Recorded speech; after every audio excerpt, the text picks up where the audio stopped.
he spoke to me, and I took the challenge because he told me, Pastor, the only thing you have to do is believe, trust and believe. I'm going to change your life. I'm going to bring you from zero, from nothing. Pastor Garcia's path from a homeless child on the streets of Mexico, bound for ruin, to servant of God reads like an action-adventure movie that keeps you on the edge of your seat. But really, it's a story of the power of God reaching into the lowest places to make a faithful disciple.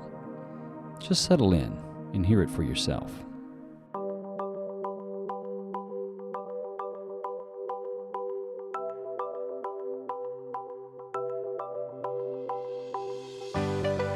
Welcome to A Stronger Faith, a podcast that gives listeners the front row seat to experiences that change the faith of others and describes the presence of God. I'm your host, Stacy McCants, and we pray that God speaks to you through what you hear today. We believe everybody has experiences that shape their faith. Jesus Christ instructed us to share our faith through those experiences and use it to make disciples of others. Unfortunately, we live in a world that frowns upon our sharing of our faith and God's movement in our lives, and for Jesus followers, that needs to change. If you feel like this podcast might be a good platform to share your faith story, or if you know someone else who has a faith story that should be shared, please reach out to us at astrongerfaith.com/connect or on Facebook or Instagram. It's at least worth a conversation. Today's story is truly amazing, filled with astonishing developments. But in the end, it's a powerful story of mercy and transformation. I think maybe it's just best to introduce you to Pastor Garcia. I have Pastor Garcia in here with us today, and in what is a truly amazing story. When we sat down last week and talked about your journey from birth until where you are today, it's amazing. I left that place thinking, man, I don't know that we're going to be able to talk about all this stuff in less than 5 hours. I don't know if we have that much time, but we'll make it. But you've come from a long way off, and I'm not talking about geographically, but spiritually, and where you were heading when you were a child, and all the ways that things were sort of adding up for you. And we're going to get into all that. But first, welcome, Pastor Garcia. Thank you. It's an honor to be here and, tell my story. I think God can do for anybody who believe in God, who need God. I think this can be for anybody. So I believe because God loves everybody. Yeah. Well, and your story illustrates exactly that. And, this is really a story about a kid who was effectively discarded as a child and, eventually lost in drugs and alcohol and on your own, suicidal potentially, to being saved and turned into a life of producing fruit for the kingdom of God in an amazing way. And the odds were just so against you, and we'll talk about it all. But it's an amazing story, and your point is well taken in how much He loves each of us. Yes, I believe. That's how I believe, He loves everybody same. When I came to tell God He didn't exist, I realized, He loves me, but I was blind, blind, cannot see Him. Yeah. And when I give my life in that moment, it changed everything. I have to do it. I have to open my heart and tell God, I need you. Yeah. So that's the only thing. It changed everything. Well, when we were talking, you mentioned right away, he's like, I was homeless in Mexico when I was 9 years old. How'd you become homeless at 9 years old in Mexico? Well, I thought, I always, in middle school, I always see children with no parents. And I was like, oh my goodness, how how it feels, to live with our parents. And I cannot imagine, be a child with no parents, which I saw my classmates, some of them, and I was sad. But age of 9, my mom left. So she left, and she took one of my baby sisters with her, and for one more sister and 3 brothers, we stay home with my daddy. And she never came back. She's supposed to go for a doctor's appointment, but she never came back. We were days, weeks, months, and years. So it was a big surprise because she never came back. And my father, he just, like, the next week, he used to drink, but he got lost like the next week, 2 weeks, after she left. So be be drinking all the time. He sold the house, the only house we have in that time. It was very disappointing, very sad. So he became alcoholic just right away. And we start, to go with some families, cousins, uncles. We just start visit their home and spend the night. So that's the way we become homeless. And we have like two different hometowns, very close, 2 hours apart. And we visit family on this place and the other place. And we were very sad because she never came back.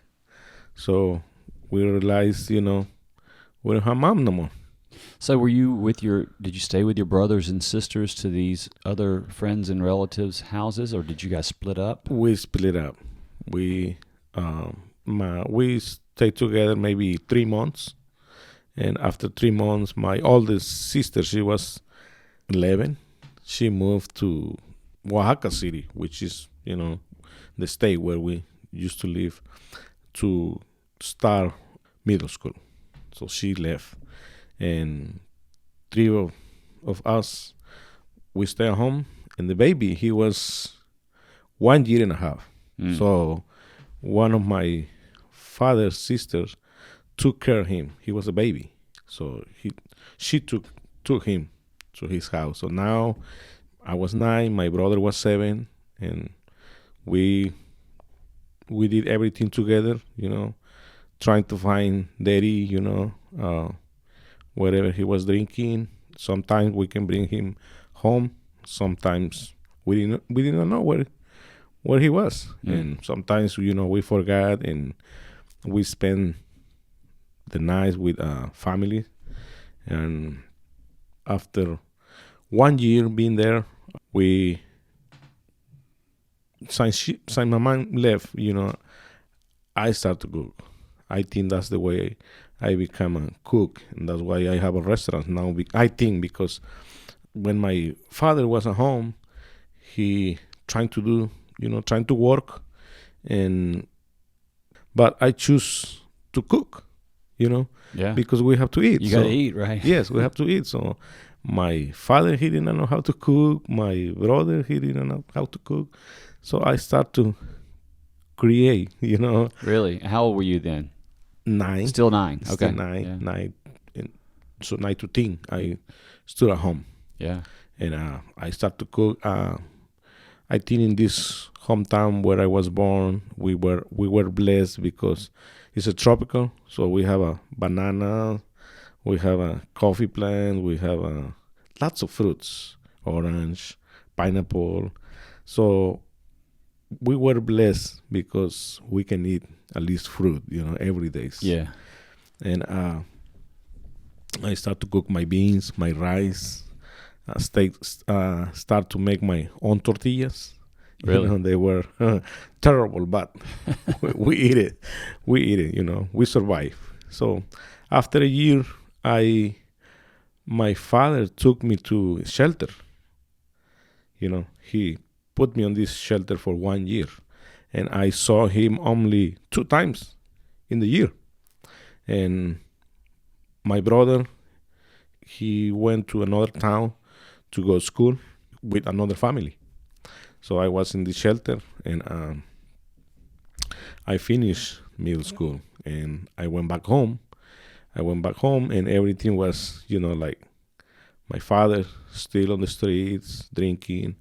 My brother, he was in school, and my sister, she went to this city, and my baby brother, my baby brother was in the same town where my sister was, in the same city where my sister was. So I was okay with that. They can see each other, and I decided to go to for middle school to this city where my sister was. But before I went to this middle school, I think they brought back my baby brother to the place where we were born. So my grandmother took her this baby. He was like 3 already, and so we were, like passing each other, missing each other, but I think we get used to start to go to for middle school in this city, and I start to get in trouble like right away. I was a very little short guy, and I remember those children in this city, they didn't like me, so they start to do bullying. Bullying, yeah.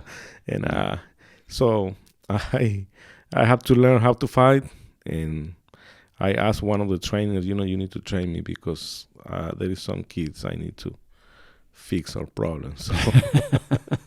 So I did, and I learned how to fight. And the first thing I did is, to go and find one of these child who do bullying to me.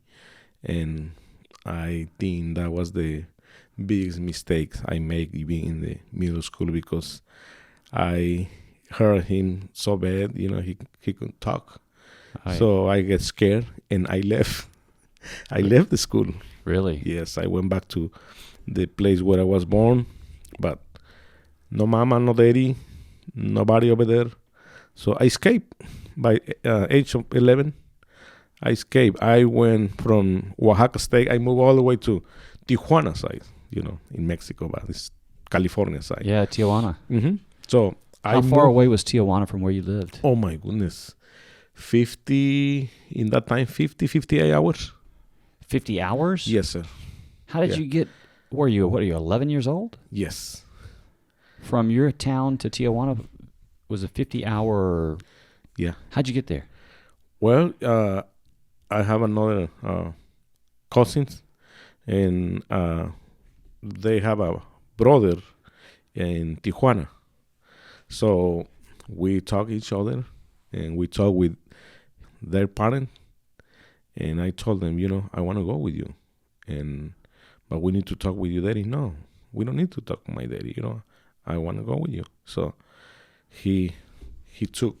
Wow. He took us there, and he get in trouble on the bus because why he has 3 children. Yeah. I was 11, the other one was 11, and one was 10. So he gets in trouble like, are you selling the children? And, we show our gifts, our certificate, and they let us go. So we went to Tijuana. So when we get to this place, it was, I think, too many people living in the same house. So in that place, I remember the farmers. There was a lot of work over there, with the farmers. So they give a place for people who work with the farm to live out there. So I took one of that place. So you were working on a farm. Yes, sir. And they had housing for people that worked on the farm, and you moved into one of these places. That's correct. Okay. Mm-hmm. And start my own life. At 11? Yes, sir. And start to work. Sometimes I fall asleep, be a child. I fall asleep, the bus come out there like 5 in the morning. And sometimes I fall asleep, Sometimes I left with no lunch, no food on these fields to work. But that's the way I was doing. Like sometimes I work, sometimes I don't work because I fell asleep and things like that. So the days going on, and I work with most uh, adults in the field. Pick strawberries, tomato, potato, all kind of vegetables. So I start to do the same thing, where they were doing every Friday. We get the check and we go to the town and cash the check. And first thing they do is get to the store and buy big.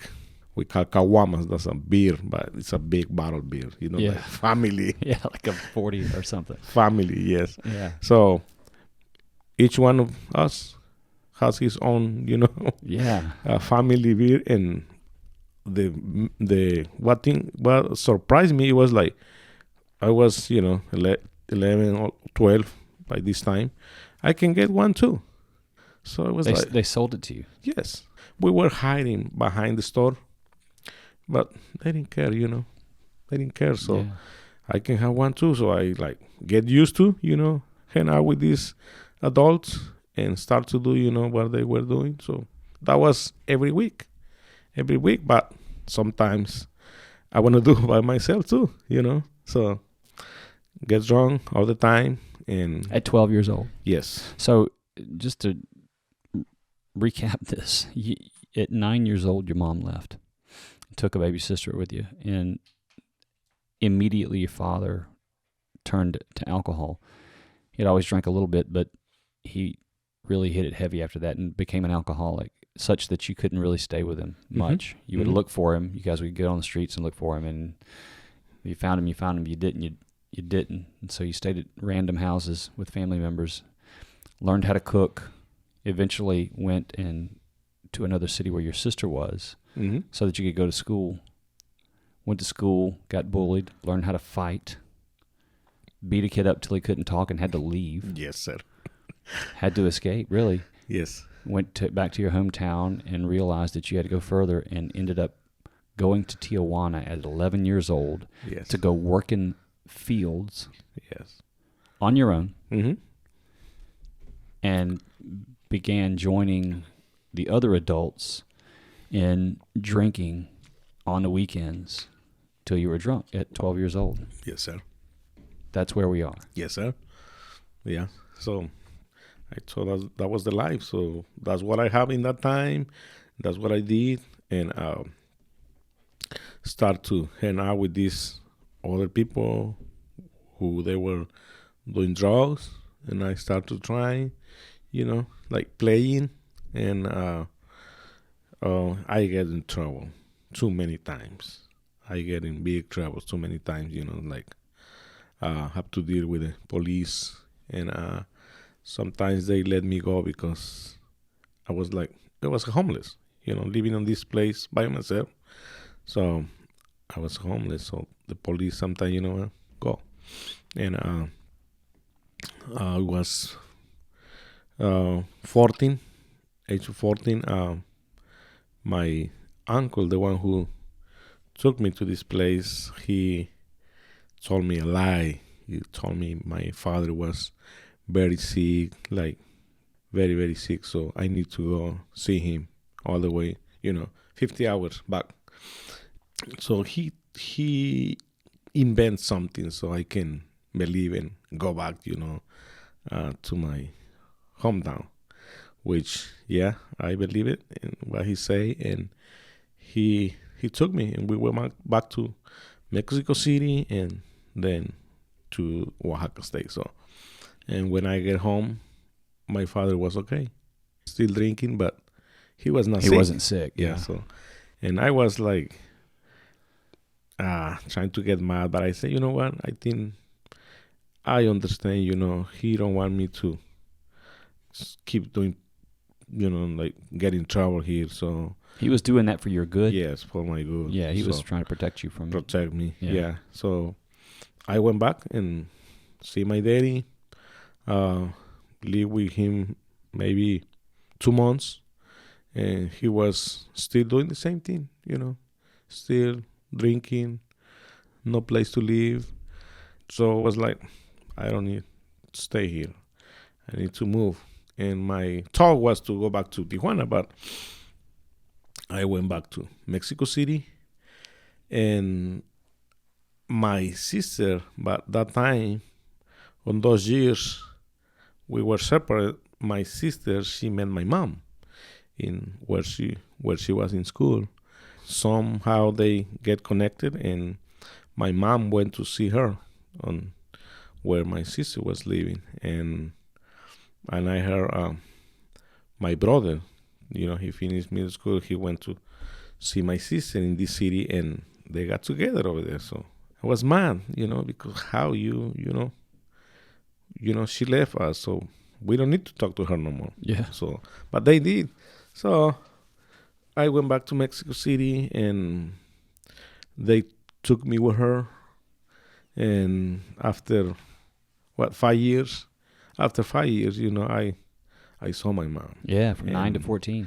Yes, and I was like, I don't know, she was my mom, and I was like mad, but at the same time, she's my mom. So. Yeah, how was that? I mean, did you tell her how mad you were? And not me. No. But my sister and my brothers, they treat her very bad. Yeah. Like fighting with her. Like, you have to tell us, where is my sister? Yeah. She never told us, but what we heard is she sold my sister. She sold your sister. What do you mean by that? My baby sister, the one she took with her. That's right. Yeah, we asked, where is my sister? And she was like, I don't know. So what we heard from other people is like, she sold my sister. So we were so mad, and like I say, I was mad, but I cannot do anything. I think I show on my rebellious, but never touch her. But my other brothers, they did, they did. So she offered me place to live. She offered me money and, buy me all the stuff. So I was like, my dream was to go back to Tijuana, to keep living my good life. Right. But they convinced me, my brothers, my sister, they convinced me, and I took the chance, I'm going to try. So I found a job over there, and I started to work and keep doing the same thing, getting alcohol. By the age of 15, I was already like alcoholic. I cannot live without alcohol. So I was already, start to meet friends, go out and parties and all those things. So I just kept doing, what I was doing. And the years gone on, find jobs, different places. I get married by age 17. You got married? Yes, I get married by age 17. 17? Yeah. And I have my first daughter in that time. And still in the middle of, this mess in my life. Still in the middle, my wife in that time, we lived together and have one daughter. And 3 years later, we have another daughter. So I was, like working. I was kind of responsible working, but, doing all these things, I started to do more drugs, get in trouble with the police, just, messing with my life, work, drink, drugs. But I get in the point, like, I didn't care no more, so I did these bad stuff, and they took me to the jail 1 time, 2 times, 3 times, 4 times, 5 times, 6 times. So the last 2, 5 and the 6th time when they took me over there, there were crazy people in the prison. And I say, like, I'm not that crazy, so I don't know what I'm doing here, but it was dangerous. So my life was in risk too many times, and just living that crazy life. So I think when I was 20, I went on one of these weddings where I died and they brought me back uh, because I was electrocuted. Electrocuted. You went to a wedding, you said? Yes. I went to this wedding with my friends. They were my friends. The band who was playing, I went with the band, they were playing. And I get electrocuted. How did you get electrocuted at the wedding? They put this big stage Uh-huh. for the band to play. And somebody, I don't know how they did, they hooked the wire on the one of these metal thing. Yeah, like the scaffolding that hold the stage. Yes. Yeah. So with one hand, I touched this and I did ground with the other. You grabbed the scaffolding with one and the wire with the other, and so Yes. it ran right through you. Yes. So I remember that moment. God. In that moment, the band was playing so loud, so they didn't hear me. I was fighting for my life, and they didn't hear me because the music was so loud. So, but I remember I was trying to, I was pulling my hands, and after a minute fighting, I used say goodbye. This is it. Because it locks you up, right? You Yes. can't let go of those things. No. You have to get knocked off of that. Mm-hmm.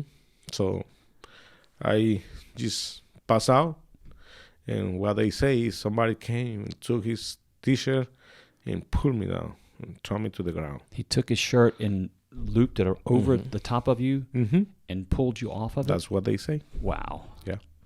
And I was in the ground like, why? You should let me stay there. Why why you pull me now? Yeah. I was like, I was already there. So anyway, it was my first chance, to be alive. And so I think it was in that moment when I start to ask myself, like, what are you doing? You only 18, 19, and what are you doing? You're gonna die too young if you keep live this life. This is all what I'm gonna do in my life. But it was just for a short period of the time, thinking and regretting everything, and still doing the same thing. Right back into it. Yeah, Yeah. you have a situation occur where you almost die, Mm-hmm. and it causes you to evaluate what's going on with your life and ask some questions about the course that you're on and what you want to become of it. And yeah, over time, those things can fade out a little bit, and you can fall right back into the old way. It sounds like that's what you're saying that you did. Mm-hmm. Yes. Yeah. That was the kind of life I was living, and I tried, many times, like, change my own life, do something different. And I always, like, when I went to school for business, I went to school, for a restaurant. Always I was trying to do something, but everywhere I find these kind of friends, they like same things. Well, once you start down a road, and what when Jesus said, "Seek and you will find," he's not just talking about seek God and you will find. Mm-hmm. He's talking about whatever it is that you're looking for. Mm-hmm. If that's where your heart's set, you're going to find that, right? Yes. And if you're in a just moving from one location to another won't change anything if No. your heart hasn't changed. It Mhm. doesn't matter. You will gravitate to whatever it is that you gravitate to, and you'll find that wherever you go. Yes. So let me ask you a question. Throughout this, and you're probably 18, 19, 20 at this time, and you've lived in lots of different places. Has anybody talked to you about God? Did you have any sort of background in faith, an understanding or knowledge, basic even, of who Jesus is and anything about the gospel at all?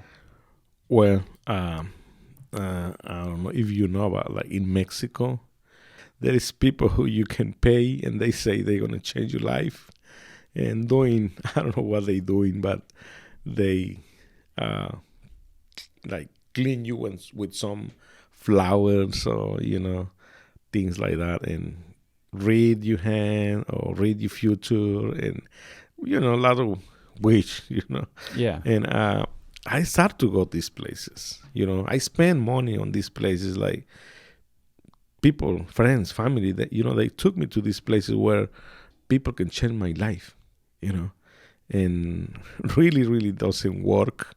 Uh, they gave me something to drink, like you're gonna quit drink, because the way, I don't know what they gave me, but they gave me something to drink. I have to stay home because it cleaned me everything Yeah. up and down. So, and they say with this you're never gonna touch, like weed or something, because you're gonna die if you're trying to do it. But it worked for maybe 1 month. They're trying to scare me, and I start to try Yeah. and try and say, nah, this is a lie. I didn't die. So so what you're saying is there are people who have businesses that try to give you shortcuts to peace and healing that are not. So nobody's talking to you about God. No, and what one lady I remember, she used the Bible and she read, like she read the Bible, she tell you about the Bible, but she tell you, like, she told me what I was doing wrong, and what was my past and my future. So I was like, I get like confused, Yeah. So never, but they charge. That's the point, They charge. Yeah, they're making it as a They business. make money, yes. They're not introducing you to God. Yeah, and the only time, when I was in Tijuana, when I was 12, when I start to go to this place where I can get free food, free clothes and everything, they always share, through flyers, they always share scriptures. And they gave me one time, like, the flyers say, like, if you die today, where do you go? You go to the heaven or you go to the hell? And that was the only place. Yes, there was lots of churches in Tijuana, lots of churches, but I didn't believe in God. Yeah, you didn't have family members teaching you about it. I was not a believer, Yeah. I was not a believer. I was saw her, by my parents. Like, there's no God. People, they are wasting their time, doing church because there is no God. So I grew up, not believing. Yeah. Not as a believer. And my family, we did not have like Christian values or Christian family. The place where we were born, they're considered Catholic, but you have the mass only once a year, and Mass once a year. Yeah. So we were not believers. Wow. Yeah, and that was the only thing I remember they shared with me. Yeah, I just wondered if you had any exposure, and especially when you were in Tijuana. When you were there, you would think you would be working with all these adults, and I just wondered if anybody sort of took this child under their wing and said, "No, we're gonna take care of this kid." It doesn't sound like it. No. So how did you? So from here, how did you go from Mexico City, 2 children, a wife, when you're 19 years old? Yes. 19, 20, somewhere in there? 20, yes. 20. How did you get to America? Well, I was fighting for my life. I left my family when I was 20, and I went back to Tijuana because that was my dream, to go back to Tijuana. Were you married at the time? Yes. So yes. You had a wife and a couple of kids? Yes, but we separated. We separated that time. So I went back to Tijuana. So you were separated? Yes. Okay. Yeah. And I went to Tijuana and trying to save my life. That's one thing I was looking for, to save my life. So I need to be the place where I don't have friends. I don't have nobody, But like you mentioned, it's wherever you go. The problem was me, not the place. Yeah. And I remember I opened when I was 20, 21, I think. I opened a small restaurant in Tijuana, next to Tijuana, in Senara. I opened this small restaurant over there. I was so happy, like, oh, my life gonna change.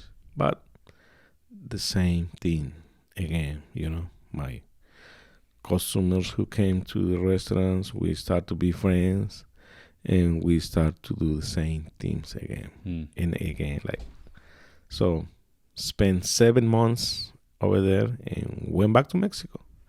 And one of my uncles, he used to work for a company here in America, so he invited me to come here. But the big problem, to come here, it was I need to spend 1 year in the army. So by age 22, here I am. Went to the army for 1 year, because in that time, if you don't have a letter from the army, you cannot go out of your country.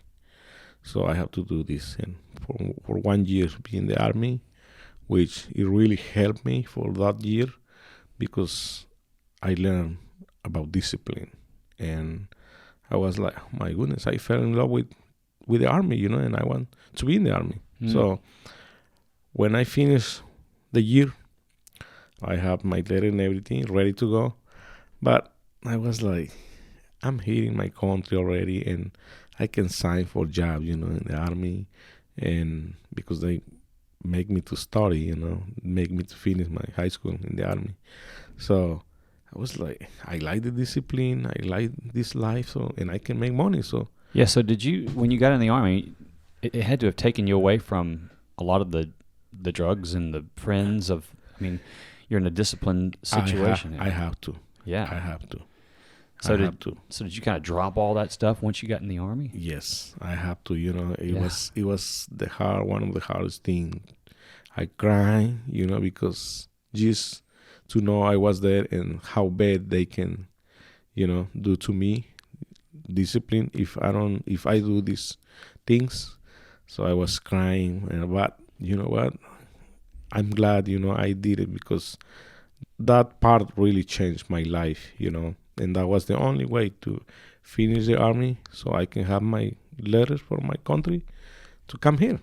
So I choose to come. I was 50-50. I was about to sign the contract to be in the army, but my uncle, he asked me to go over there, so I'm gonna go out there, and if I don't like, I come back to the army. But I took the chance. I came here, and I was like, finally, my life gonna change now because I'm gonna be in this country where no friends, nobody speaks Spanish. So I think this is the time. This is the chance I have to change my life. I was thinking myself, I can change my life, but really every time I try to change my life myself, it didn't work. Yeah. So I came here, and I didn't know how they were in the company, but I remember we were 14 in this crew. 14 people. 14 people. Yeah. Yes. Living in the hotels in different states, different areas. And we were transported by this van every day, same place to work. What kind of work were you doing? We used to plant trees. You're planting trees? Yes, okay. Planting trees here in the south. And it was like family, Every day got together, come together. And again, same people, same background, drinking and drugs. I was like, why? Nothing's changed. Nothing changed. So it was the third time trying, and I say, this is the far I can go. There is no other place to go to change my life. This is the far I can go. So I start to think, about the future, what I'm going to do when we finish the contract. So I start to think, I'm not going to go back to Mexico. I'm not gonna go back to the same life. But that time I was separated from my family already, and they don't want to see me. They don't want to see. Nobody want to see me. My family, they don't want to. They don't want to see me. Because they were sad. They were sad when they see me. When I come visit somebody, they always like they were sad. Like, oh, he comes for money, or what kind of troubles he is. Things like that. So nobody want to see me. Nobody was happy. Yeah. To see me. So, and my daddy be alcoholic, live on the street, and I say there is no sense to go back to Mexico. I don't want to go back to Mexico. I'm gonna take my own life. That's when I told like before I go back to Mexico, I'm gonna take my own life, and my family, my children, they're gonna remember, like there is a story, he went, he left, never came back. So I kept working until we finished. So the time was close to, they started to talk like 2-3 more weeks and we go back to Mexico. So I start to think, the way how I can take my own life. And start to think, try 2 different times. And the last one, I say, this is it. So one day I decide, March 8, 2001, beautiful spring. The sky was clear and blue. And I decided to do that day. So I walked to the mountain. And on my way, like 15 minutes walking, I was blaming to God, straight to God. I say, okay, God, you do not exist, okay? And I can tell you right now why you do not exist. And I have my list, and I start to tell God, you do not exist because when my parents left, you was not there. I didn't see you. When we didn't have a home to live, you was not there. So you do not exist. Number 2. Number 3, no food. So why people say you exist? You do not exist. And that's my proof. And I can keep on going and give you my list, Many times was in the hospital because we have a fight. Never see you. Times where I was dying. Never see you. I was in jail. Never see you. And I'm here today. This is my last chance. This is my last day. So if you exist, I need to see you. I need to see you right now. Look, I'm going to take my own life right now. So where are you? You see? You do not exist. You do not exist. You do not exist. So I was like, I don't understand why people talk about God, about Jesus, Jesus can save you. Jesus can change your life. And, oh, Jesus, I say, there's no God. There is no God. So when I did that,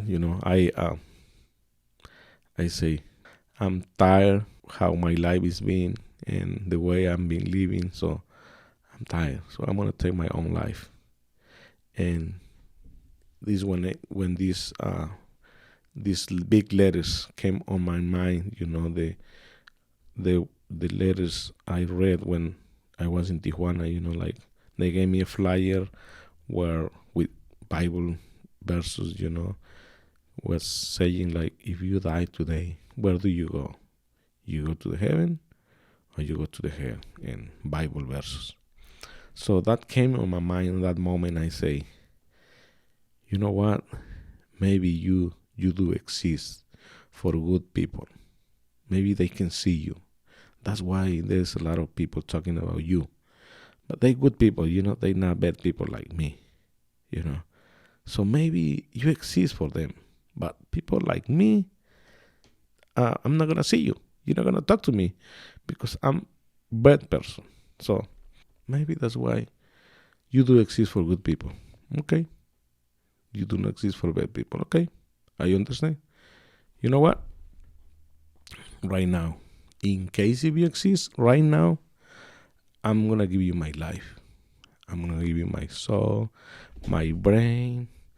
I give you everything. So that's when it started, like I turn crazy. When I give my life, like to Jesus, which I thought he didn't exist. I gave my life, like just being crazy. My heart, everything. And when I declare all these things is when this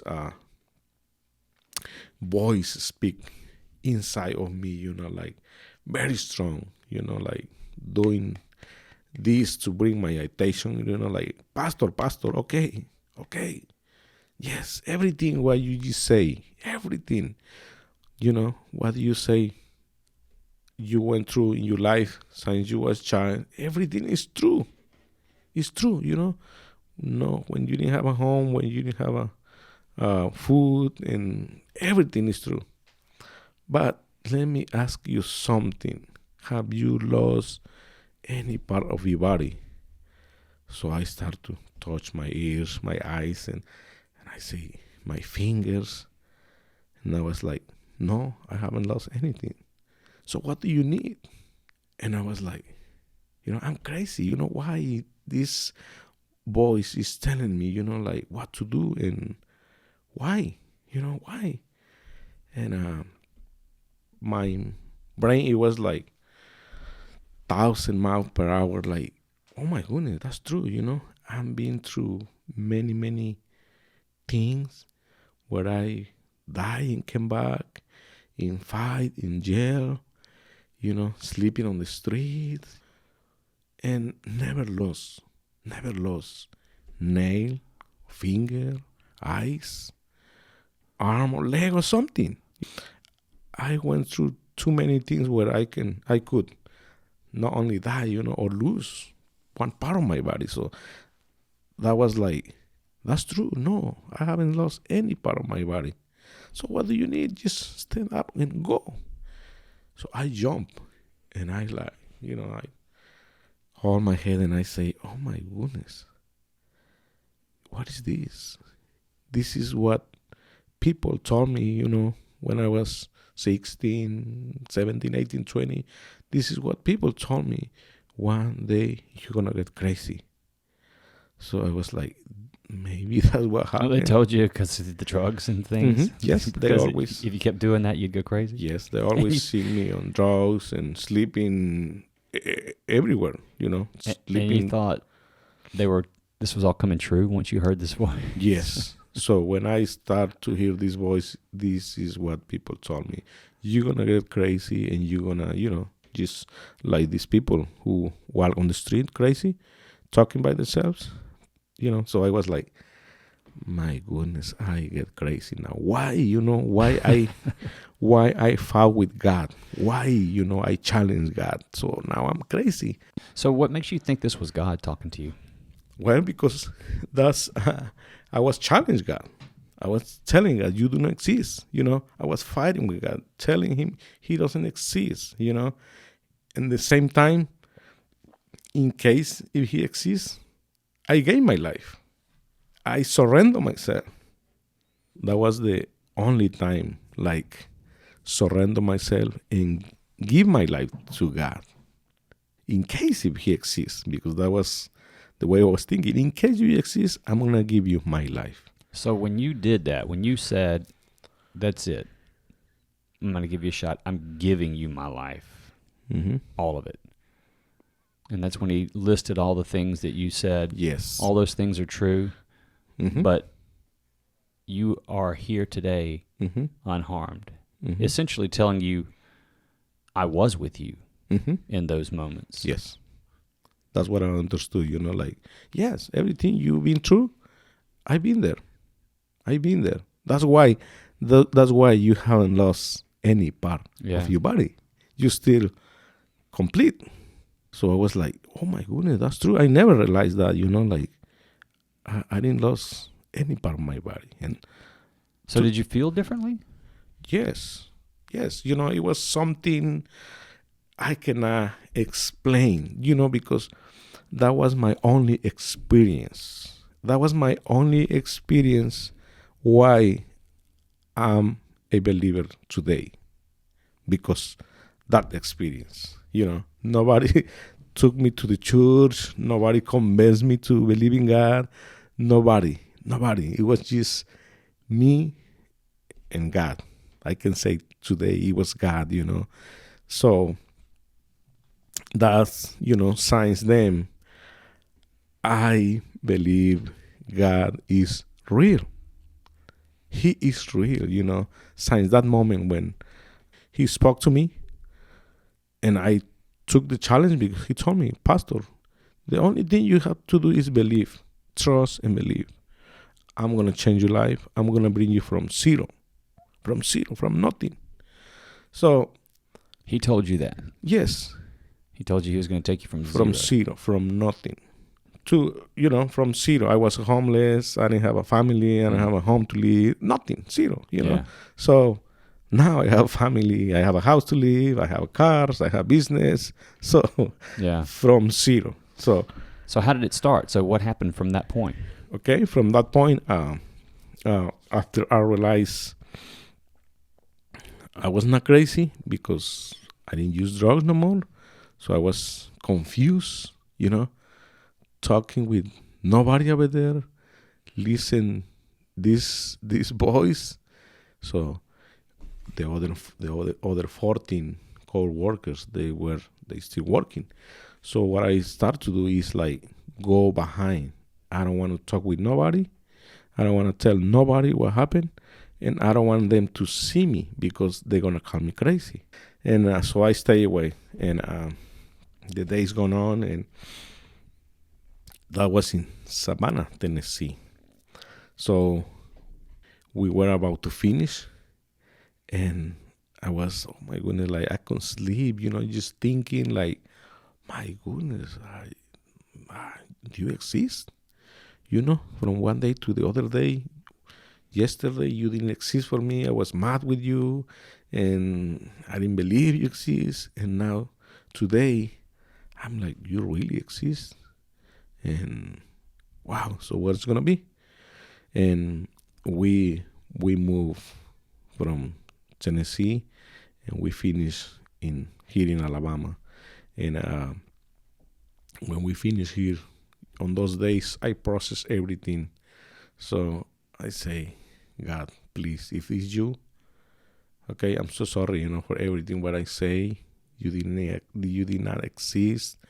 I'm so sorry. But if it's you who spoke to me in that mountain, please, let's do it. Let's do it from zero. So please, I believe in you now. I'm gonna trust in you now. But please, help me. So we finished here in Alabama, and I told my uncle who invited me to come here, I'm going to stay here in Alabama for 2 weeks. Then I go back to Mexico. And he was like, no, you crazy. You're not going to stay here. I said, yes, I need to take 2 weeks, And he was like, no, you're not going to stay here. Where you going to live? Where, don't worry. I'm going to stay in the hotels. So and I insist, and the days pass by, and for 2 weeks. And so I told the manager, hey, when we finish, I'm going to stay here for 2 weeks. And everybody knew now I want to stay here. So they start to call me crazy, and you crazy, and okay, So they were like, my uncle, he didn't believe, like, please, Pastor, I don't feel good because I invite you to come here, and now you want to stay here. I don't want you to stay. I say, please, I'm 24 already, so I'll be okay. 2 weeks, and I go back. See you in Mexico. So the day we finish, the manager, he was so worried because he don't want to leave me here. So he has to call the owner of the company. And he said, I'm not going to leave you here. I'm going to call the owner, and you talk to the owner. Crazy man. So he called the owner, and He gave me the phone, and I spoke with him, and he asked me, Mr. Pastor, are you okay? I said, yes, sir, I'm doing okay. I'm doing good. Okay, the man, he's mentioned you're going to stay. You're going to take a few weeks. I said, yes, sir, I need 2 weeks. And I go back to Mexico. Okay, so if that's the case, just make sure they take you to the hotel and see you next year. Say thank you. See you next year. So they dropped me in the hotel. All the way, it took 30 minutes to take me to the hotel, and the whole way they were calling me, crazy. You're not going to stay here. And I said, yes, I'm going to stay here. Well, so they left me in the hotel, and here we start. I start to cry when they left because, I was confusing. I was confusing. I was like, from one side, like thinking like, Pastor, be real, be real. Go back to Mexico and just work, be normal, and don't believe in these crazy things, So why did you want to stay? Because, like I say, I don't want to go back to Mexico because nobody was happy to see me. Yeah, and you had that life back there. Was it because you had this encounter with God and you now believed in God? Mm-hmm. Is that why you stayed? Yes, because I took the challenge, Yeah. If that was you who spoke to me, I want to do it. Did you pray during that time? Did you ask God what you should do? Should you go back to Mexico? Should you stay here? Did you just feel like you should stay? Yeah. I just feel confidence in the way my life was. Always be homeless. It was not hard for me to be homeless again. I don't have to think too much, like be homeless, live without food, or live on the street. It was not hard for me. It's just I didn't think on those things. I just like, if it's you, God, let's do it. Let's do it. I want to do it. If that's you who spoke to me, I want to do it. So I remember when they left, I still have $300 in my wallet. And I say, you told me from zero. So let's do from zero. So I send this money to Mexico. And now we are zero. You really made it zero. Yes. Did you ever think that he just kind of spotted you $300 to get you on your feet and get started? You said, no, it has to be zero. Yeah. Zero. So the days went on. In those first days, it was one side thinking, be real. Why you crazy? Go back to Mexico. You know how to work. Just do your normal life. And from the other side, everything what happened, the experience I have, in that mountain. I said, oh my goodness, no. I know this is real. I know this. I know how to do this. But I want to take this. I think God is real. I think He is the one who saved me. So I want to do this. And it was hard. It was hard because I was not a believer. I was not strong in faith. But It was all new, yeah. Yeah, I want to do this. And walking one day on the street, there was another Mexican guy who yelled to me, and he said, you speak Spanish? I say, yes, sir, I speak Spanish. And he stopped his car and he started to talk to me, and he asked me my name, where I was doing and everything, and he invited me to the church. And I said, yeah, let's go. And I went to this church for first time in my life and touch a Bible first time in my life. Really? Or read the Bible first time in my life. Never read the Bible. You converted from nothing to Christianity without anybody guiding you through it, without a Bible, without knowing any scripture. How about that? Yeah. So I went to church this night, and I was, like, the way I used to live, like, I cannot be close to people. I cannot hold people. Nobody can hold me, because the ways I was raised on the streets, You know, nobody can come close. In the church, everybody, hugs everybody. So I was like, What's going on here? yeah, what's going on here? And they pray for you, and I was new, so I didn't understand. And I remember that time when they finished the service. It was Wednesday.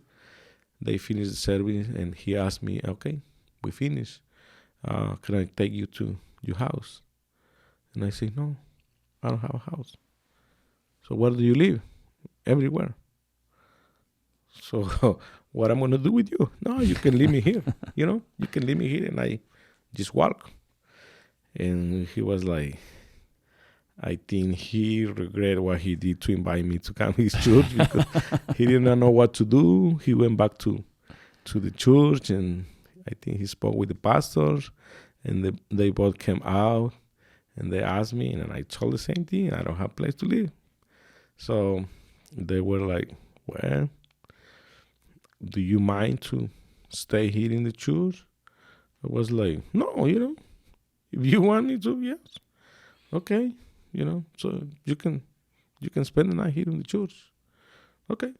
So I spent the night in the church, in the floor. So I was safe. I have a roof. So 8 in the morning next day, they came, and I was ready, awake, and okay. So we talked for a little bit, and just follow the pastor what he was doing.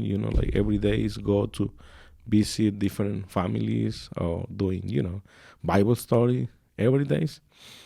So I just ride with him everywhere he go. And 8 p.m. they take me to the church, and I spend the night in the church, clean the church, keep clean the church, and do whatever I can do, to help. And so now they realize I didn't have a home, and I need help. So the pastor, he started to tell everybody in the church, "Brothers and sisters, we have a homeless who live in our church, so please bring some food or give some money so he can eat something." So people start to bring me like pillow, things like that, where I can sleep, in the church. Yeah, pillow, blanket, maybe. Blanket, yes, and whatever I can use, and just put on the corner every day, and spend the night over there, and wake until it was dark. Boil the water, go outside, take a shower on the dark, and hey, I was in church. Wow. And I started, like this time I was with good people, I think, Yeah. The pastor, his family, and the brothers and sisters in the church. So it was good people. At least, nobody invite me to drink or do drugs no more. So I feel safe.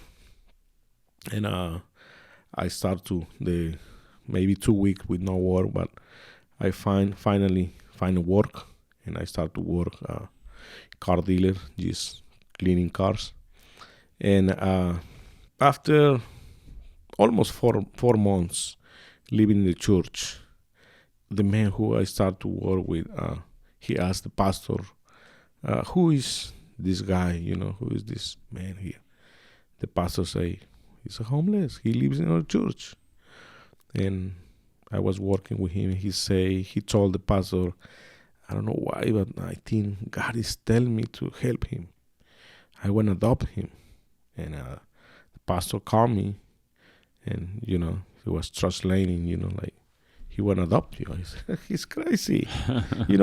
He didn't speak one word Spanish, and I didn't speak one word English. So how he want to adopt me? And you're 24? I was 25 at this time. 25 yeah, at this 25-year-old. time. It's not like you're a 12-year-old kid anymore. Yeah. It was, too old. So he say, "I want to adopt you." And I said, "Why you want to adopt me? I'm too old." Mm. He said, "Well, I feel from the Lord." I was like, "What you want to do? Why you want to adopt me?" He didn't have children. So I said, "Well, I want to adopt you, and I want to help you. I want to feed you. I want to buy you clothes. I'm gonna give you a place to live, and I'm gonna pay for your school." I was like, you want to do everything, all that? He said, yes. So I thought for a moment, I say, I'm living in the church. I need help. And this man is crazy. Okay, let's do it. Let's do it. So I told her, okay. Yeah, but you can't help but think that you accepted this challenge. You issued this challenge to God in your encounter with him, where you said, I'm giving you everything just in case you're real. And you believe that he said to you that I've taken you through all these other things, and now I'm going to take you from zero. Mm-hmm. So I would think the first time that the other guy from Mexico saw you and yelled at you out the window, Mm-hmm. you can't help but think, this is part of that. Mm-hmm. And when the church invited you to stay, Mm-hmm. you can't help but think that, this is actually happening. Mm-hmm. And now, a random guy from America speaks no Spanish. Mm-hmm. It's not like he's in the Hispanic community or anything. This is a guy that's completely separate. Mm-hmm. Tells you through a translator that it has been pressed on his heart to adopt you. Mm-hmm. I mean, you can't help but sit in awe of that and say, I'm watching a miracle unfold before me exactly as God has described it. Yeah. Did you think of that at the time? Well, Could every you see day. that? I mean, you can see it now, but yeah, well, in that time, the way it was happening, the things, I was like, wow. Yes. it's like nothing's going to surprise me anymore. Yeah. You exist. What is tomorrow?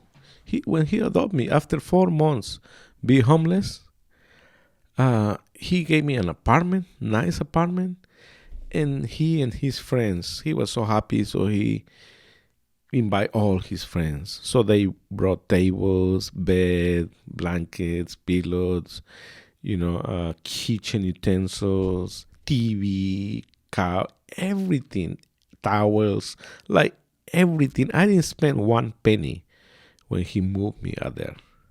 And after 4 months, be homeless or be safe, my goodness, I feel like the son of the king. Yeah. My goodness, I have everything. I don't have to worry for food. I don't have to worry for work, where to live, what to eat, clothes, anything. He took care of everything. So I was like, my goodness, you are real.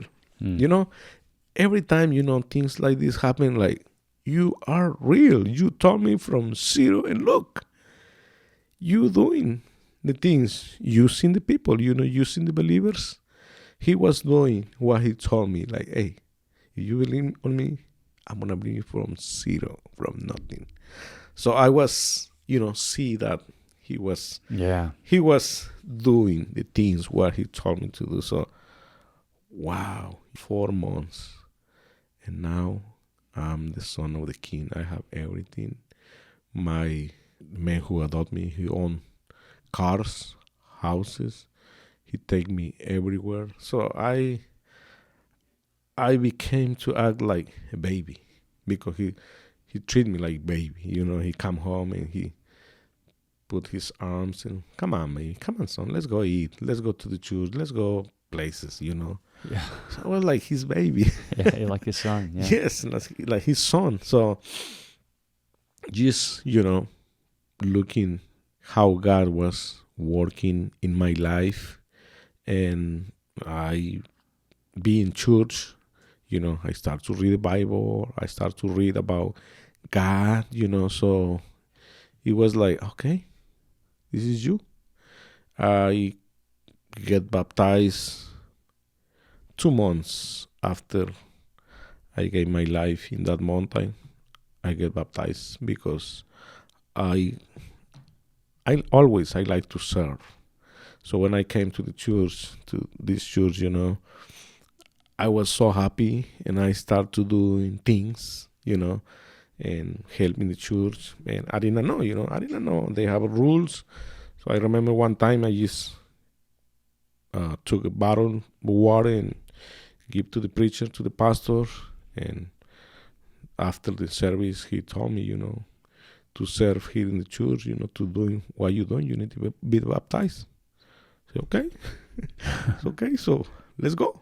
So they did baptize me, 2 months later when I was in the church, and just became a believer. And since then, that's my experience. And every time, when I remember this, what happened, I say, God, sometimes I'm like, want to do my own things. And every time God, remind me like, hey, remember where I brought you from. And it's not every time, now being business is like, sometimes I want to go like crazy, business. And God always brings something. And I believe, what the Bible say, my thoughts, they're not your thoughts.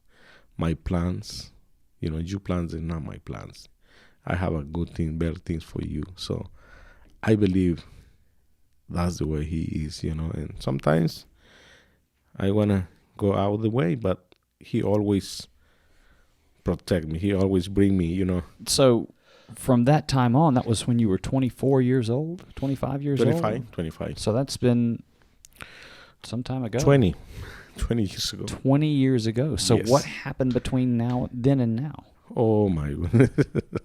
all good things, after he adopted me, he wanted me to go to school and everything.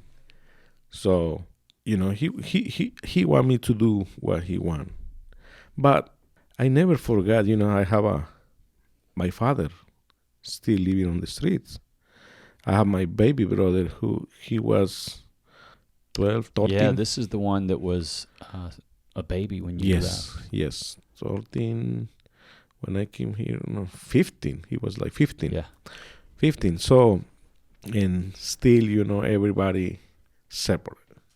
So when I became a believer, it was two different things.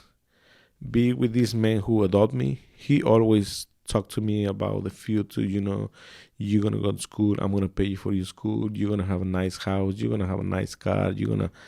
But you have to finish, your career here. So I was excited. But when I was at church, everything about family, about, so I was like happy when I was in church because I say I need to do something for my father. I need to do something for my brothers. I'm a believer now. So I find out how to help them. So he started to work on my papers, like to be adopted. He was looking for how to adopt me, even if I was adult. So he put people to work. But is when it happened, like the 2001, like the problem we have in New York. Yeah, the terrorist attacks. Yeah, so everything was closed. No office, no lawyers. They don't want to take cases, like my case. So I took the chance and, I told him, I need to do something else. I like to cook and I'm going to work for a restaurant. But I have a brother who going to come here and he's 17. So I want you to help him. I'm old. I have children. So I need to work. I need to send money for them, so they can go to school. And I cannot do what you want me to do, like he want me to sign 5 years contract. Like I'm not going to move from here. He going to pay for my school and everything. So I say 5 years, if I don't see my baby brother or my father in 5 years, I don't know if everything come true, like get success, get my career and everything. I'm going to have my career. But what about my brother? Mm-hmm. What about my father, Right. my family? So I decide not to sign. hide inside. He gets mad with me and he called me crazy and all those things. And I told him, but I'm gonna bring my brother. He's 17. He need help. He can go to school, full time. I don't want you, brother. I want you. I love you. I don't want you, brother. Say, hey, wait. When he comes here, you will see you gonna help him. Finally, he ended helping my brother who was 17. He helped him. So what happened? What happened with your dad? My dad, when my brother was here and everything was good, the man who adopted me, finally he was helping him. So he was safe. So I was like happy because my baby brother now is safe with people who I know in church and everything. So I have confidence. So I went back to Mexico. Go with my daddy. Save my daddy, So I went over there and lived with my daddy. So you found him. Yes. You talked to him and you found him again. Yes. He was on the street. And very, very deteriorated the way he was living. He was, not good.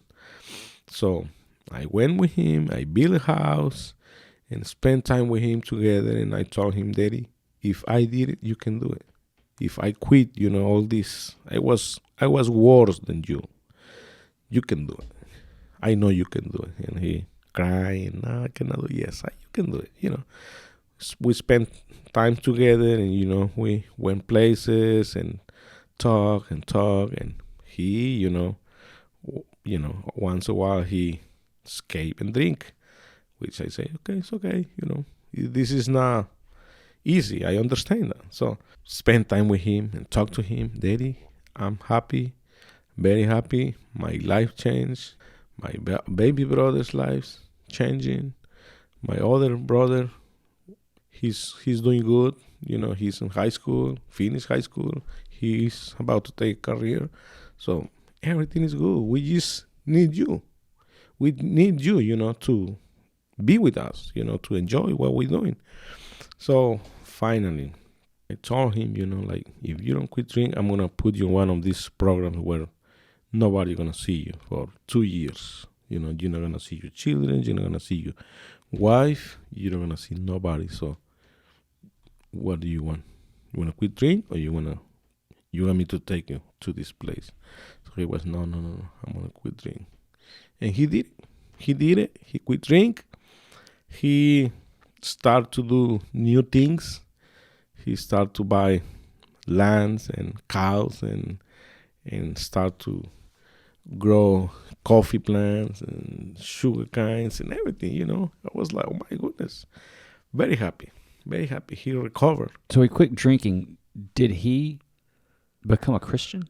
Well, I told him how I was saved and how God can help him and he can do it. Pray for him and show him the love of Jesus. Like, Daddy, you can do it. You can do it. So believe, trust in God, and you will be good again. So he did it. So he did those things. Yes. Was it after he quit drinking or before he quit drinking? After. Or was it all together? So he quit drinking and then after. And then came to know Jesus and became a believer. I gave him a Bible and, you read all the time and find peace. And any question, we are here. So he did good after he quit drink and, start work very hard for his family. And I came back. Here to see my baby brother. And I was, divorced in Mexico. So when I came back here, the church where I was, the Hispanic church, is where I met my wife, who is my wife today. She came to the same church where I was. So I met my wife, we get married, and we have a house, and we decide to start business together. And after all these things, how God was working in my life, I put in my mind, my father was God. Everything what he was doing in my life, for me, for my brother, for my father, I was like, now you my father. So I start to talk with God like, you my father, and you know what is going on with my family, you know what is going on in my life. So you my father. So I start to talk to him, like, you my father. So whatever I need, I ask God. So 7, almost 8 years ago, before I started the business, I went, before that, I went for a few years to study, like be preacher or something like that. Like a seminary? Yes, Yeah, seminary. to be a preacher. Okay. Yes. So I study and I preach sometimes in different churches. And what I did, I went for 3 years to do prison ministry, because I knew, how to talk with those people in the prison, you know, like tell my testimony. Hey, I was there, I was here, but God changed my life one day. So if you believe God can change your life, He can change your life. So I went for 3 years doing ministry in the prison and really like it, really enjoyed it. So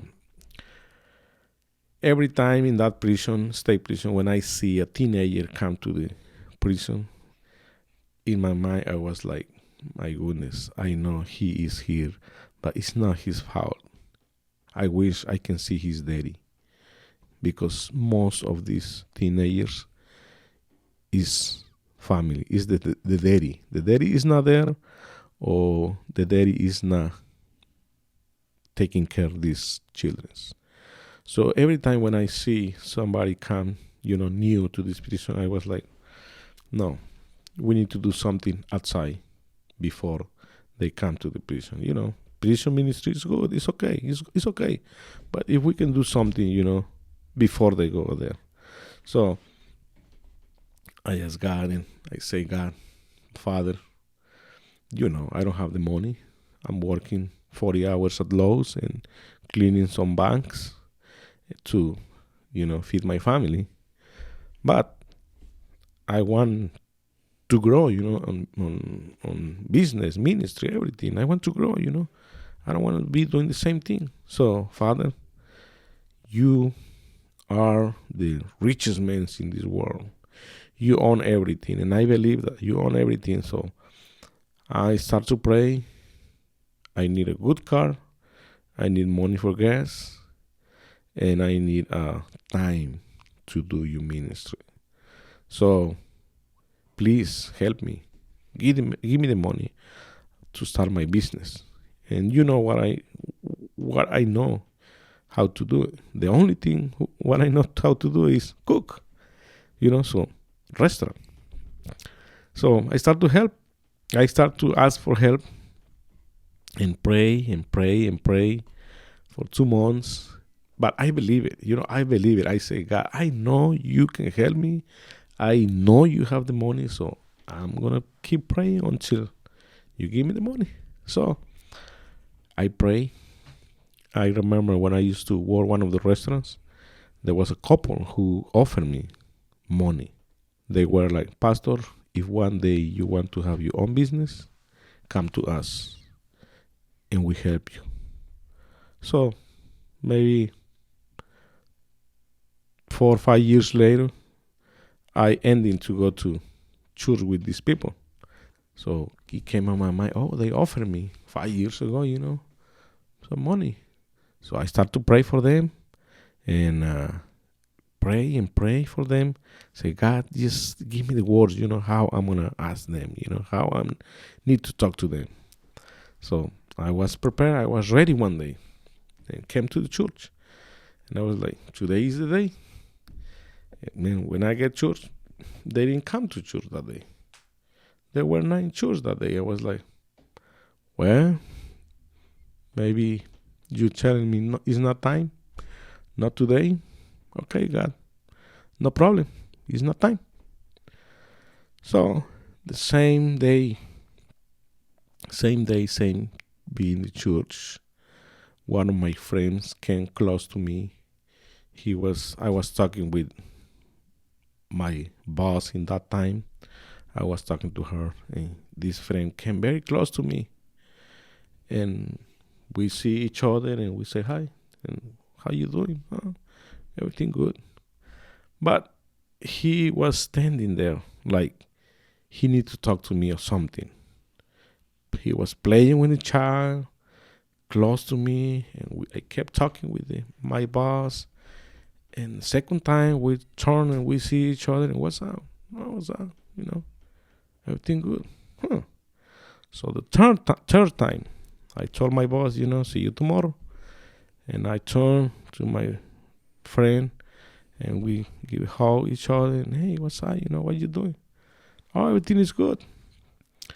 And he asked me what's going on. So, well, you know what? Yes, I need something. And I told him, I need $20,000 to open my restaurant.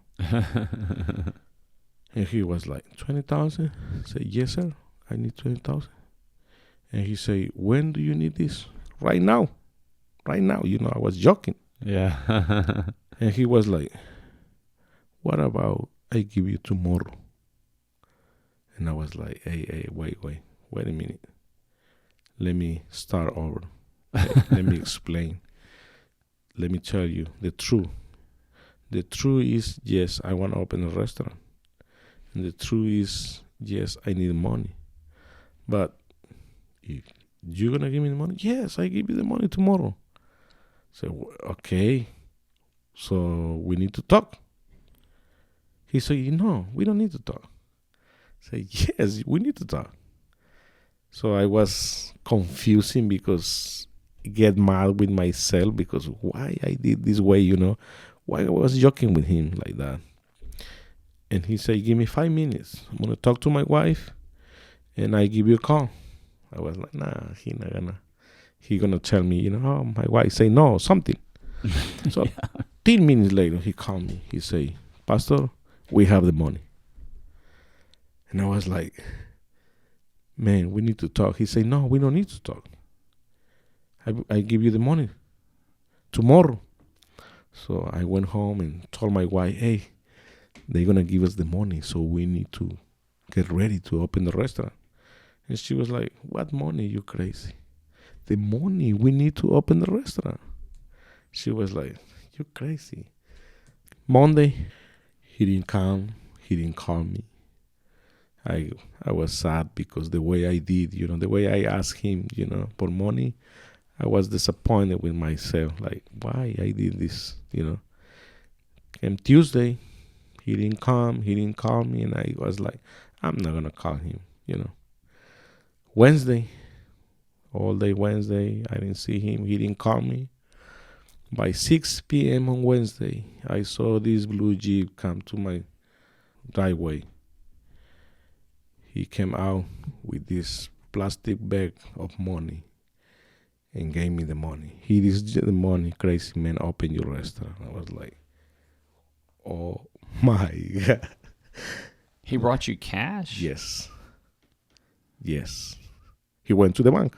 He went to the bank. He went to the bank and he wrote me this packet of money. He gave it to me. Open your restaurant, crazy man. I was like, oh my. So what did you do? I opened the restaurant. Did you have the location? You knew how you wanted to do the menu, all the work that needed to be done? We had to work day and night in that time. And close to our house, that was a place. It became available. That was a place who became available. Very small and very high area, but it was available. It was for rent. And my next challenge was I went to the owner and I asked him, I want to rent your place. And he asked me, what are you going to do? I said, Mexican restaurant. He said, you go home and think of something else. You crazy. We have 23 Mexican restaurants in this area. We don't need no more Mexican restaurants. Okay? Everybody has the same thing. And I'm not going to rent you for a Mexican restaurant. I was like, oh my goodness, he's mean to me. So I was very disappointed and went back home and talked with some of my friends. And some friends, they were like, hey, do it. Man, I can see you're going to be success. Do it. Some friends, they were like, hey, don't get in trouble. Pay the money back and you're not going to be in trouble. Okay?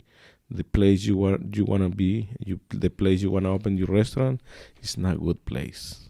Okay? Nobody going to come over there. So I was like, my goodness, God, but you already gave me the money.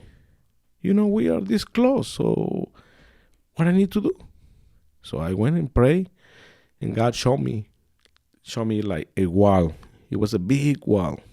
Can you see what is in the other side? I was like, no. How? What do you need to do to see what is in the other side? Well, I don't know. Jump, make a hole, or do something. And he was like, exactly. You're never going to see what is in the other side if you don't do nothing. So I was... If you stay on this side, yeah. Yes. If you don't try to do something, jump or make a hole, something, you're never going to see what is in the other side. Okay? So I was very, strong, and I came to talk with this man, and I didn't ask, I didn't ask nothing this time. I just told him, hey, here is the rent, the deposit, and I need to rent that place.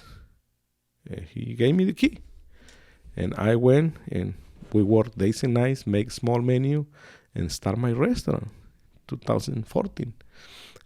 But that's the way, how I'm been dealing with God, like my Father, thank you, because you gave me the money. And I believe, like I was praying for somebody, but God say, hey, it's not this, it's this. So it was ready in that day, like how, same day, but different people. Same day that you were supposed to. Yeah, that's crazy. And he gave me the money.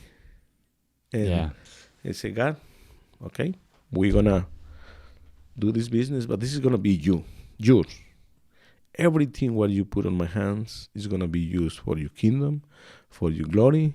So he gave me the first, the number 2, the number 3 restaurants, and it's yours. It's yours. It's not mine, because I didn't make this money to open a restaurant. You gave me the money, so it's yours. Yeah. So you have how many restaurants?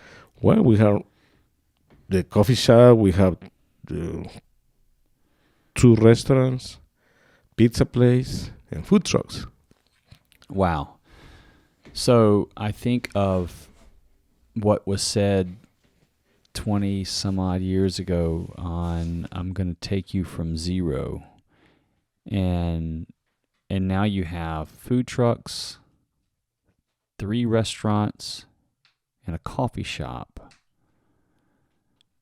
And all of it, you basically have said, is God, this is sort of in your hands. You gave me the money to do it, so what I do is coming back to you. Now, I was in the coffee shop the other day, and it looked like you were doing mission work out of the coffee shop.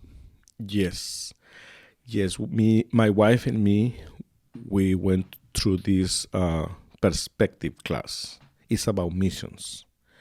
They teach you about missions. Missionaries come here and they explain you what they're doing over there, and you can see videos and everything. So, like how is to be Christian in these countries, like where your life is in risk, and how is to be Christian in America where you have no risk. Yeah. So after we took this course, we were like, our heart, it was like, we cannot go on missions. I don't know. So what we can do if we cannot go to these missions? And me and my wife, we pray, and the word was, do something. Do something.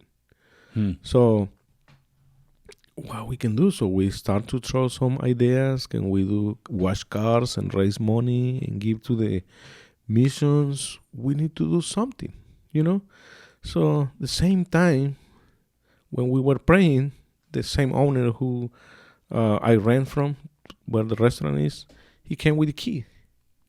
He say, "Hey, one spot is empty.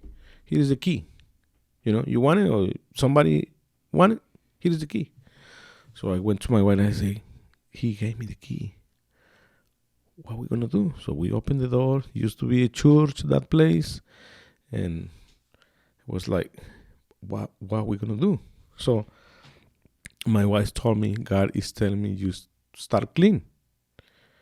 Okay, but what it's gonna be? He just say start to clean. Start to clean? Clean, yes. Okay. The place. Yeah, start cleaning the place up. Okay, so that's what we're gonna do. So we put new floor, new walls. We took the ceiling, and we paint, and still, what we're gonna do? So my wife say, let's do coffee shop and gift shop. Okay, we start to looking for equipment for coffee shop and things for the gift shop. So have a customers. The customers, they start to ask, what you gonna do and blah blah. Say, so gift shop and coffee shop, and people start coming. Like people who know how to make coffee and know how to run a gift shop, coffee shop. So we start to have help, from everybody, missionaries. So we were like, okay. So people start to help, and we have the coffee shop. So what we do, every penny, what the coffee shop make is run by volunteers, so we don't have to pay nobody. So, yeah, where did these people come from that were helping you? It's from different churches in the area. They just showed up? Yes, they just come and they on the schedule, and they, some people work 2 hours, 3 hours. So they all volunteer? Yes. So you have volunteers. No payroll? No. Every expense, every penny we send to these countries. We have around 50 countries where we send money. What coffee makes, and they bring whatever they make in these countries. They bring here to the coffee shop. We sell it, and they get the money, and the profit go to the same. For missionaries.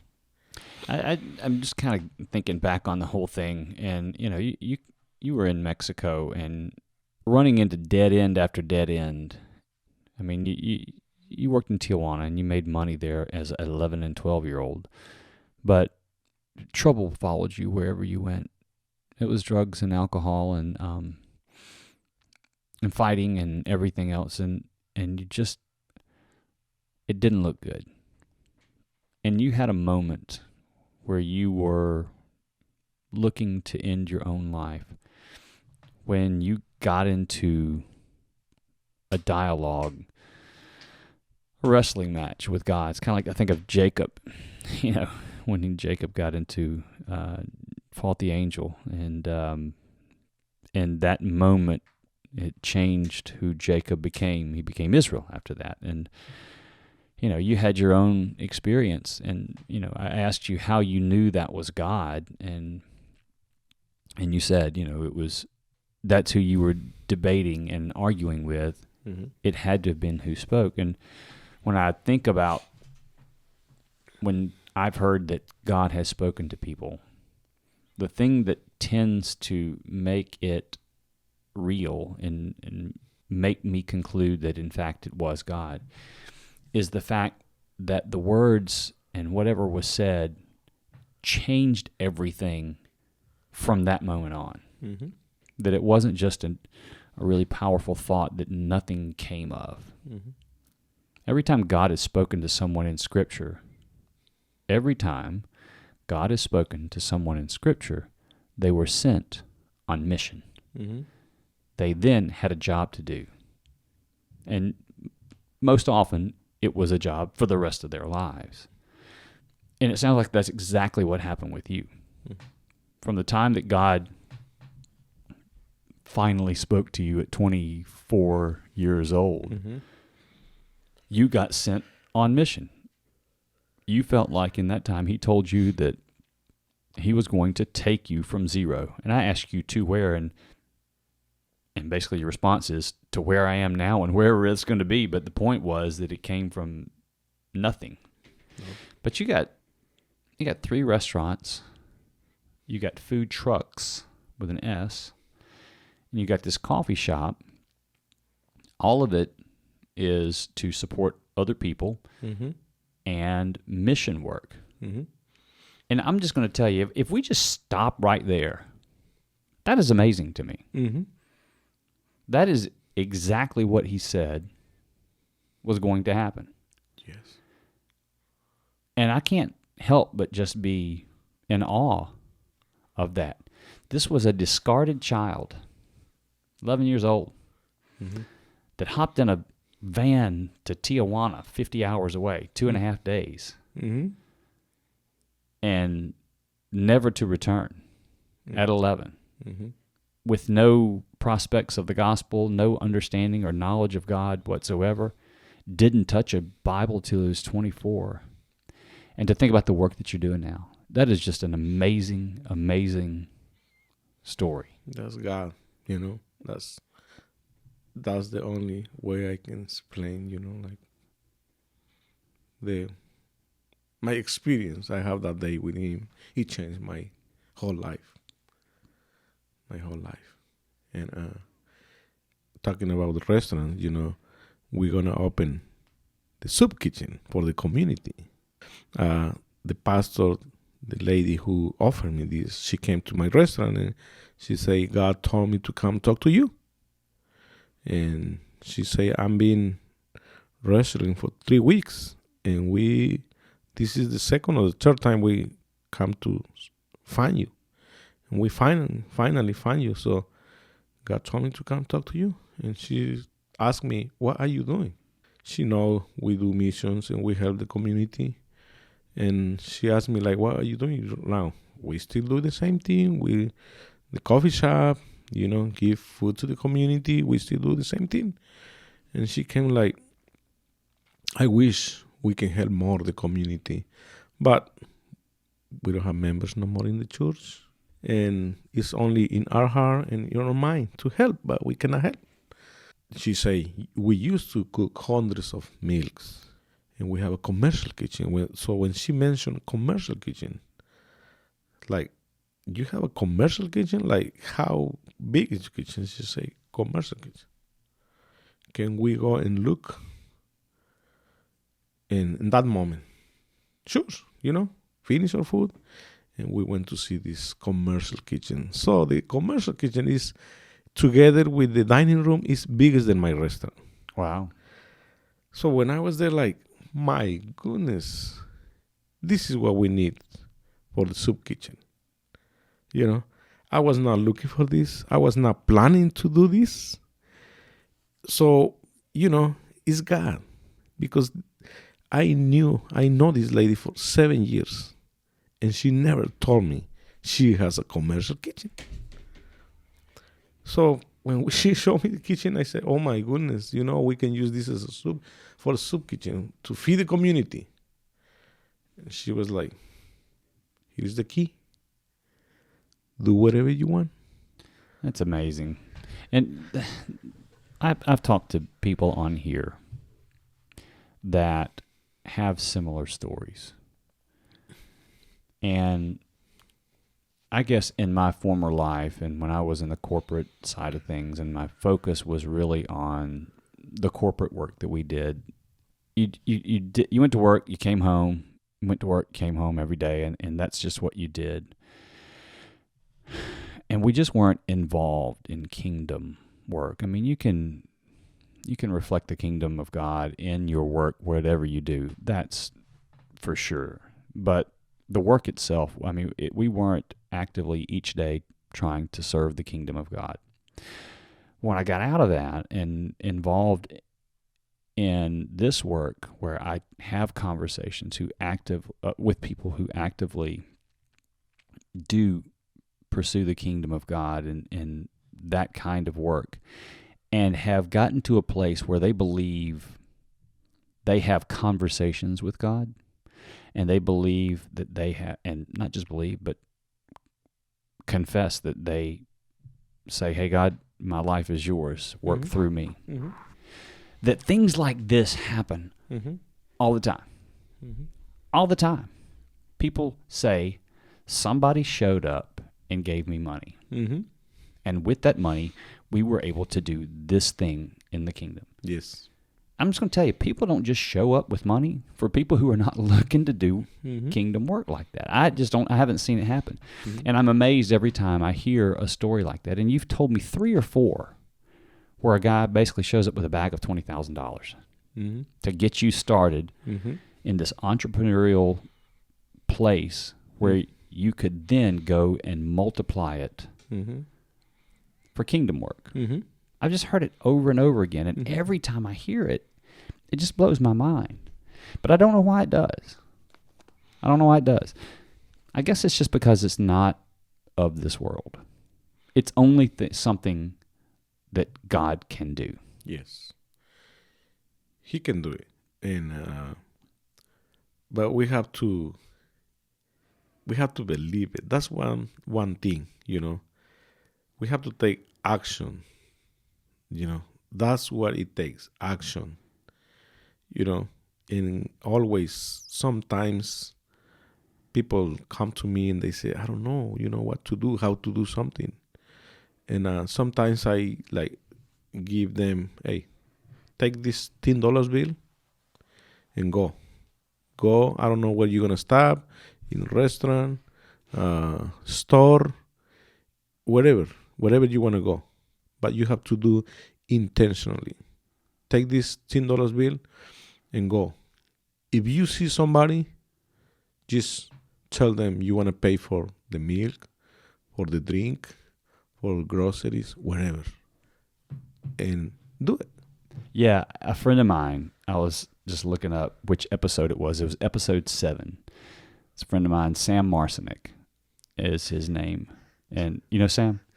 So anyway. Baseball country? Baseball country, that's right. So it's a great episode, and the same sort of thing happened with Sam. He had an experience that just saved him, and it changed him from that moment on. Yeah. But he talks about, you talk about taking action. He talks about stepping out in faith. Mm-hmm.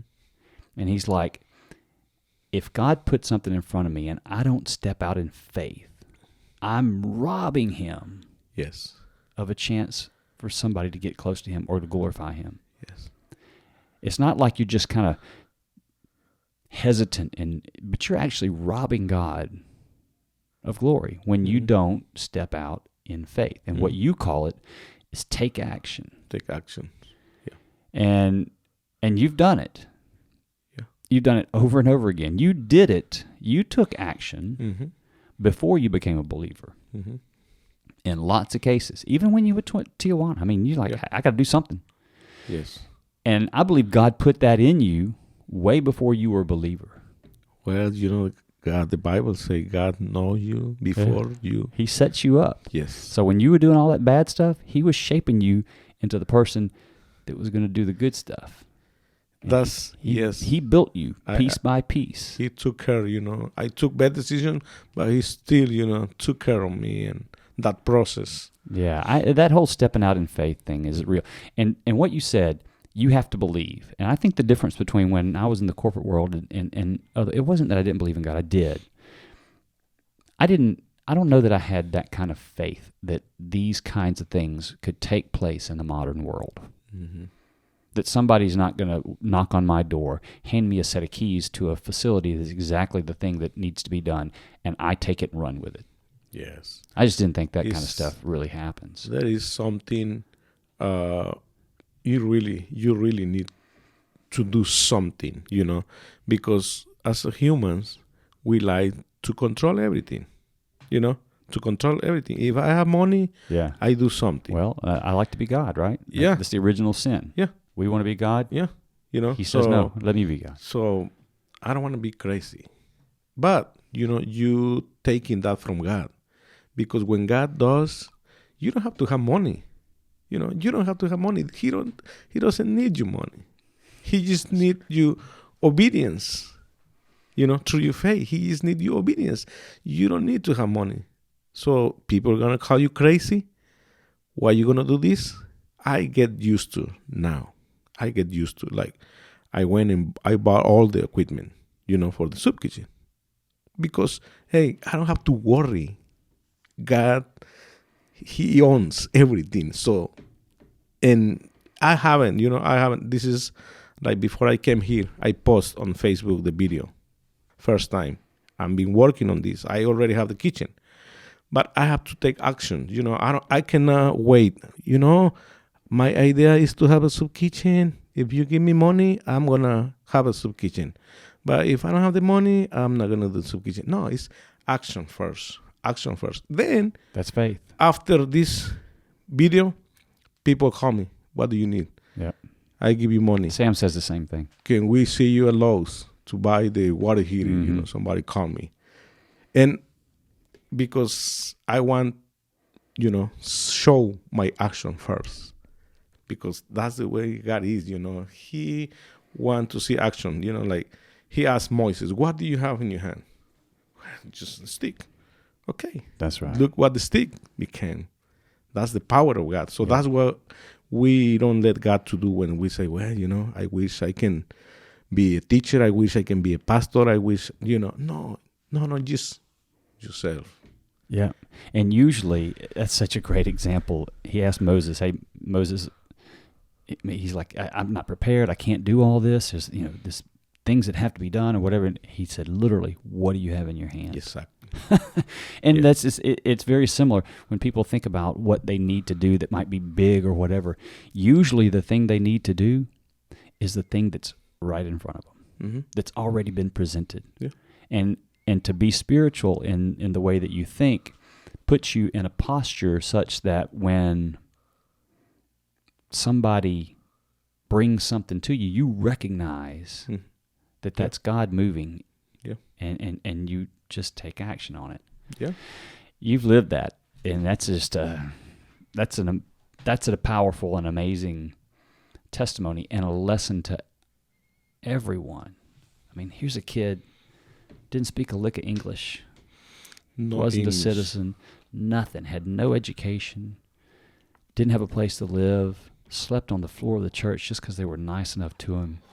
And here you are 20 years later, about to open a soup kitchen after your multiple restaurants and other ways that you are feeding multiple ministry efforts across the world. And it's just amazing. And the acknowledgement and the recognition goes directly to the one who told you he was going to do it to start with. Yes. He is the one. And I'm, like amazing how every day is something new. Every day is like, what is today? I, in the restaurant, I meet people, like, I don't know who told you, to talk to me. Yeah. But people come to the restaurant, and sometimes I have to pray with them. I have to minister them, and I use my testimony. When they come and they have problems. I tell my testimony every time I have a chance. Like newspaper, magazine, on radio. Every time I have a chance, I share my testimony, and my goal is to write small books. To encourage people here in the community. I think it's very important, to share my story on small book. Yeah. So people can have hope, because the way my life, when you listen this, if somebody tell me here, I'm suffering, I don't have a home, hey, at least you in your hometown, at least you speak English. You have everything here. So he can bring you out of anything. Yes. And that's what your story says. That's what your story says. That he can bring you out of anything. Mm-hmm. And that's an amazing story. A question. What do you feel like is the most important thing for spiritual peace? The most important thing for spiritual peace is have that confidence, when your relationship become close to God, the way I see it, I didn't have my father over there with me to teach me, to love me, to take care of me. I didn't have that figure. But with God, I have that, like I have a confidence to come with my problems to Him and tell Him, like if I did something wrong, if I'm like sad, I'm never sad, never sad. I always come to Him and tell Him, I'm so sorry. I'm so sorry. You're my father, and I know you're gonna help me. So that keep that relationship with God help me to have peace and believe He forgive me, believe He's taking care of me. So that's keep that close relationship. Like be with somebody, be with my father. Like I say, I didn't have that figure in my life, the father to love me, to protect me. I didn't have that. But God is that. That's what God He does. Whoever comes, and talk to Him and tell how much we love Him, and He tell us how much He love us. But we have to believe it. We have to believe it. We have to do like we do with our Father, like Father in this world, Our earthly father. earthly Father. Yeah. So that's the same way we have to do it. And go in with confidence and talk to Him all the time. Yes. It sounds like you talk to Him all the time. Yes, we believe it. So you've done a lot, and you've been in a lot of places spiritually. It wasn't that you were raised in the church and you fell away and you came back or anything like that. You just had no knowledge and understanding whatsoever, really, until you were 24, and it all changed from there. But there are other people who don't think God exists. There are other people that believe that they are far too lost or bad. Mm-hmm. They've done things that they got no business talking to anybody that is involved with faith. What would you say your message is to the hopeless? Well, when people say, I don't believe in God, we are saying, I don't need God. We are saying, like, we can say, I don't believe in God, but we missing everything.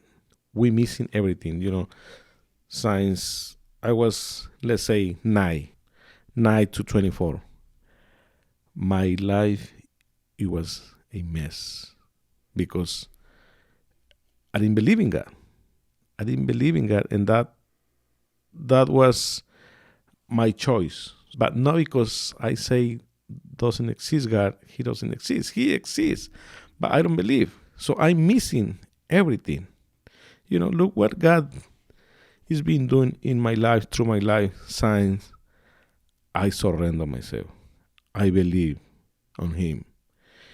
So we miss everything. We miss the blessings to serve others. We miss our own peace. We miss joy.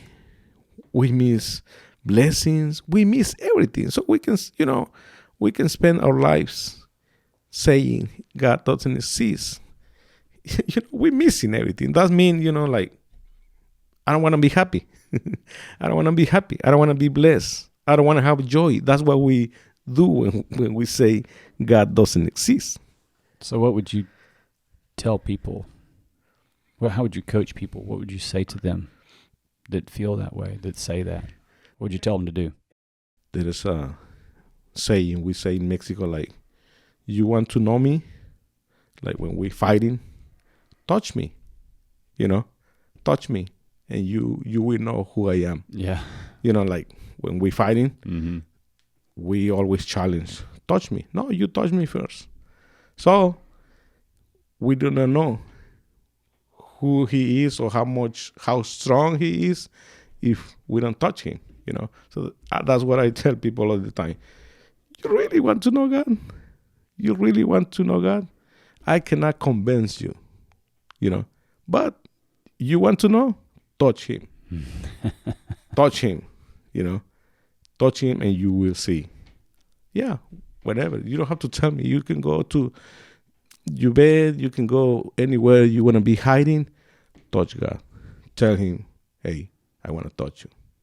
And you will see. Wow. You will see what's going to happen. It sounds like you touched him that day on that mountain. You poked at him pretty good on that mountain when you said, I'm going to give it to you. Yes. That's why, when I say, what? That's what you did.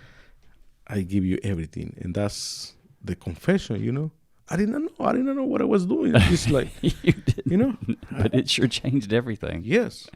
So when we say something, God, I give you my life. That's awesome. That means we give him our life. I give you my talents. That mean, we give the talents. But I understand, I understand when people, I wish I can grow more. Hey, the problem is we say something, but we don't do it. We are used to control our lives. Mm-hmm. We are used to control everything. And I know that, I've been there, I have to make sure I have money. I have to make sure I have a gas to go somewhere, So that's us. That's fantastic, Ben. Oh, and were you born with the name Pastor? Yes. Did you live 24 years as a rebel to God with the name of Pastor? Mm-hmm. How did you get the name Pastor? I don't know. I just believe God gave me the name because I'm been asking my parents and they don't know. So they don't know why? No. They just gave you the name Pastor. How about that? Mm-hmm. You ever think about that? About how God may have planted that before you were born to bring you into the place you are and actually give you a life of ministry, which you never would have seen that coming. Yeah, so I was born with the name. So I think I have to honor the name. I guess so. And the name is been good name because lots of people, they think I'm a pastor or everything what I'm doing is because I'm a pastor, Yeah. Before they know it's my name. So all the time people come to me fighting and, because one say he's a pastor and others say, no, that's his name. No, he's a chef. Pastor. Yeah. So the name is been working very good. Yeah, that's good. Yeah. Have you ever become ordained, or would you be Pastor Garcia? I guess. I don't know. But anyway, well, it's just been a joy to hear faith from your perspective. And, you can hear something and say, people think, oh, yeah, you're crazy or whatever. Mm-hmm. I'd love to be able to show people a clip 20 years later, a video of all the things that Pastor Garcia is involved in now, and then say, okay, who's the crazy one now? God's the crazy one, right? He actually did these things. I'm still crazy, and I want to be crazy. If people are telling you you're crazy, then there's probably a good chance that God's moving in your life exactly like He said. So that's probably a really good thing. I like to be crazy. Yeah, that's right. Let's all be crazy. Yeah. So, Pastor Garcia, thank you. Thank you. Thank you very much for inviting me here. I hope today's episode injects you with hope and energy.